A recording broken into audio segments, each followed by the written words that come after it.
Good morning, everyone. Hope you're all having a wonderful day today. Today, we're going to be talking about one of my favorite budget-ish red dots on the market, and that is, of course, the Sig Romeo7. But before we get into the video, if you don't know, Gun Deals is a website that provides you with links to some of the best deals in the industry. So whatever it is that you're looking for, if you like saving money on cool stuff, go ahead and check them out. Now, on top of that, go ahead and like, share, and subscribe while you're here, as all that sort of stuff is free and does help us out quite a bit.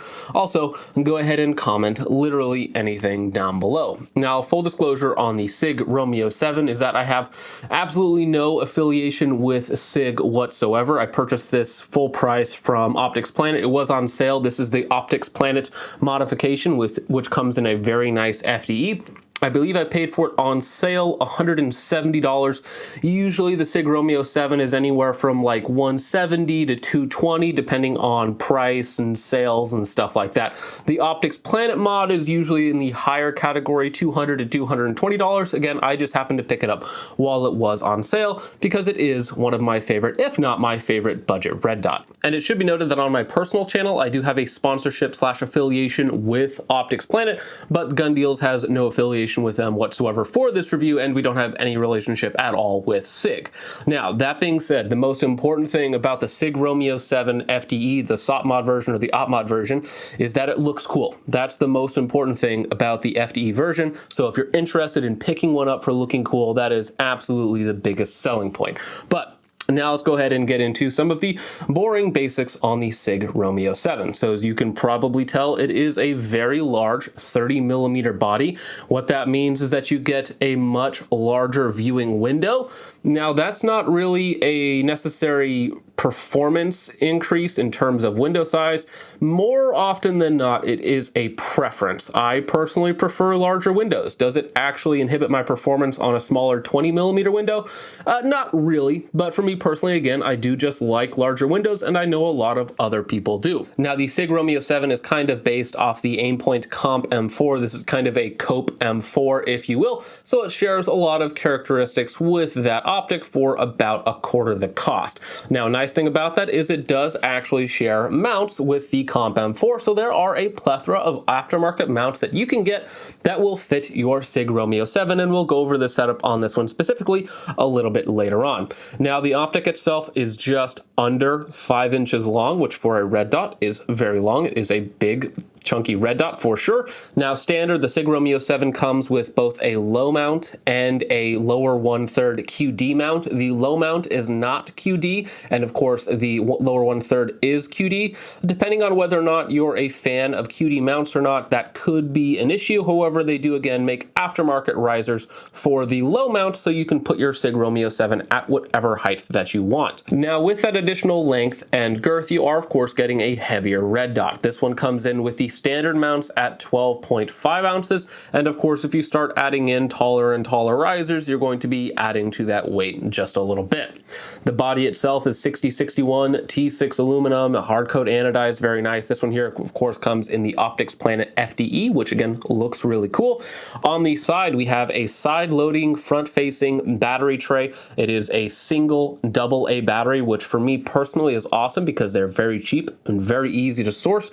On the rear of the side battery tray, we also have our illumination dial, which has 11 different settings. It has 9 daylight settings and 2 night vision settings.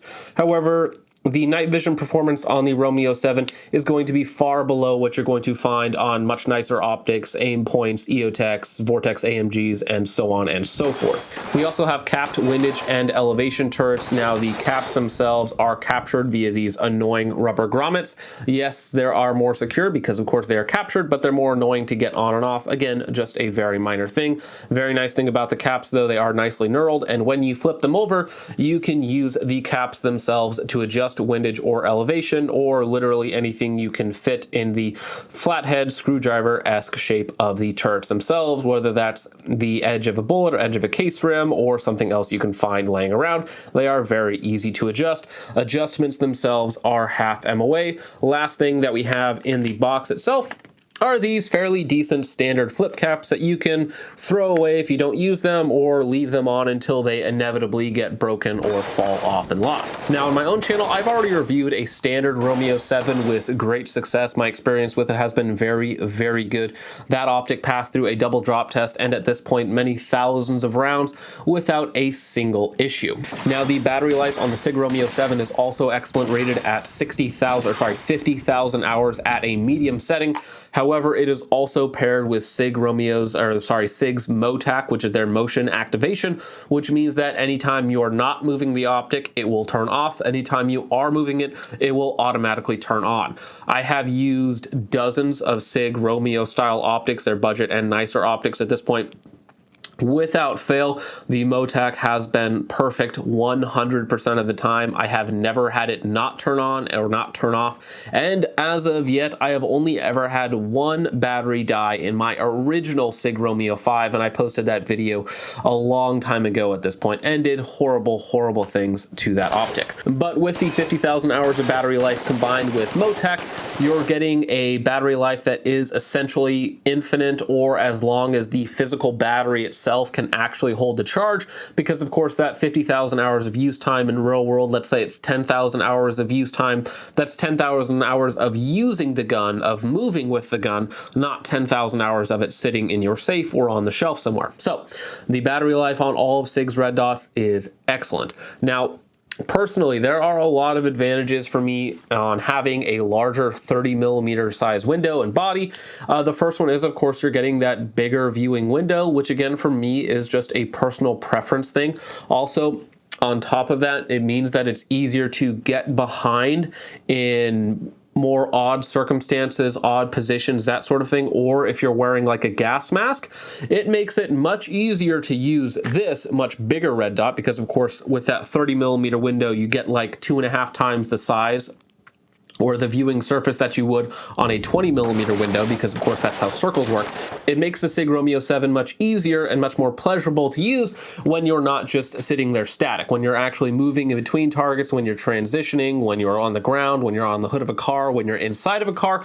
The Sig Romeo 7 is, for most people, probably going to have a slight edge in terms of performance and usability when you're in non-standard, more awkward positions. So for me, that is the main advantage of having a larger window, on top of if you're using it with more gear, plate carriers, gas masks, that sort of thing. Now, I have very little to complain about on the emitter on the Sig Romeo 7. It does a very good job. You do, of course, have 9 daylight settings, and on maximum brightness, it is more than daylight bright. Usually, I am either 1 or 2 clicks underneath maximum daylight bright, and that's even probably a little bit too bright for some people. So the red dots emitter gets more than bright enough in full-on daylight conditions, and if I want to tune it down, it's still crisp enough and usable enough to be a little bit more precise. It's not the best, most precise 2 MOA dot. If you get it underneath a magnifier, a 3x or a 4x magnifier, you will notice that it is a little bit oblong. Not terrible, and still definitely usable, but again, at this sort of price point, it's not the perfect, crisp, perfectly circular 2 MOA dot. On top of that, the emitter refresh rate is very good. I'm not sure what exactly it is, but you don't get any sort of that streaking effect that you'll get in other lower refresh rate emitters, where you kind of see the dot turn on and off as you're sweeping it from left to right. This one here has a very solid, very constant emitter. One minor downside to it is that, of course, if you are on a much higher brightness setting than you need, you will get a lot of artifacting and light reflecting off of the glass itself, and it'll look really gross if you're like 3 or 4 or 5 settings above where you need to be. But again, that is just the improper setting on the red dot, but it's still worth mentioning. Now, this one here, as you'll notice, is not in a standard height mount. I am actually using a 193 riser from SKD Tactical. It only cost me 40 bucks. It is, of course, compatible with the Aimpoint ACO or RCO, I forget which one exactly, and the Comp M4. And because this is based off of a Comp M4 pattern, you can literally just throw it right in between your base low mount, which is the Sig low mount, and then, of course, your Romeo 7 on top top, pushing it up to a 193, which for me personally is very, very comfortable. Now, all that would be worthless if the Sig Romeo 7 low mount itself was very poor quality. Fortunately, it uses a singular large style crossbolt with a good amount of clamping area. Not great, definitely could be a little bit more clamping area, but it does have a decent amount of clamping area. But more importantly, it's squared off, so it acts like a recoil lug, which means that it will provide more contact surface between your mount and your upper receiver, therefore in theory providing you a more solid lockup and a more consistent zero. On top of that, it is a strong, substantially sized crossbolt, and you can get 65 inch-pounds of torque on your crossbolt. I don't think Sig recommends that much. I think it's probably like 35 or 45 or 50 or something like that. But of course you can push it to 50, 60 inch-pounds, and I personally have not had any issues running it at 65 inch-pounds. So the non-QD low mount is a very good option, very, very solid for the money. I have not had any issues with it whatsoever. I should mention that it also does of course come with a QD that is a little bit taller, so if you even wanted to bump it up a little bit more to like a 2.2, you could use that one there and have a very tall skyscraper-esque red dot if you like that sort of thing.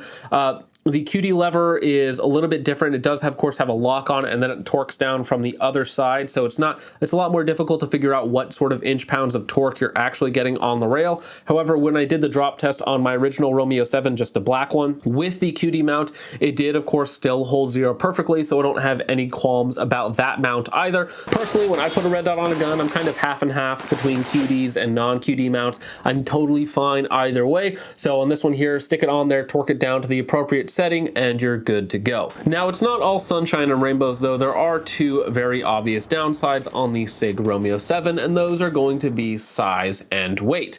Now, the size, of course, not really a lot you can do about it. It is about twice the size as basically every other micro style red dot on the market, and the weight at 12.5 ounces with the stock mount, if you add in an extra large chunk of aluminum on the bottom, you're probably pushing 13 and a half ounces or so. You're looking at, again, 2 to 3 times the weight of certain other, micro style red dots on the market. And for some people, it's not going to be worth the extra size and weight, and that's totally understandable. For me, the trade-off for size and weight is I get a very chunky, durable optic with a AA battery that is very easy to source, very easy to replace, and I get a very large, very easy to use window. For me personally, on a red dot gun, on a gun that just has a dot on it, I'm not worried about anything else. It's an inside of 100 yards gun, home defense, truck gun, quick shooting up close, whatever you want to call it. For me, the extra 6 ounces and the a little bit longer, a little bit bigger doesn't matter to me anyway. Since it's a red dot gun, I'm only putting a red dot on it. For me, those trade-offs are more than enough in 90% of circumstances. Where I wouldn't necessarily want a Sig Romeo 7 is on like a micro gun, because if you're already cramped on rail space and it's just a really tight package, you may not want to stuff something this large on top of it. So that is where, other more micro style red dots really shine. If you don't want the extra size and weight, there are a plethora of good options on the market. This isn't for that. This isn't trying to be small or lightweight. It's really trying to be a budget version of the Aimpoint Comp M4. And personally, especially for the money, it does a really, really good job. So if you like the looks of the Comp M4, don't want to spend the money, you still want 95, 97, 99% of the performance, the Sig Romeo 7 is a good way to go. And in all of my time and experience at this point with multiple Sig Romeo 7s, I have never had a single issue. Now, that's not to say that they don't have downsides. Of course they do. Of course, size and weight is going to be the most obvious one, but also at this price point, you are going to get more QC issues. You're going to have more things go wrong. Probably the most likely thing to go wrong in one of these optics is the electronics, the internal electronics die because of some QC overseas did not do their job quite perfectly, and so you get a batch that dies after X amount of hundreds of rounds or hundreds of hours of use or something like that. It's going to be more prevalent at this price category. So if you had an infinite amount of money, you could of course buy the real thing, go get a Comp M4 and forget about it. But for most people on a budget outfitting multiple different guns, or just wanting something that looks cool without costing an arm and a leg, the Sig Romeo 7 is a very good way to go. So with all of that out of the way, guys, I hope you all enjoyed. Let me know what you guys think of the Sig Romeo 7 in the comments down below, specifically the FDE version from Optics Planet. And with all of that out of the way, guys, thank you guys again for watching. I'll see you guys in the next one. Peace off.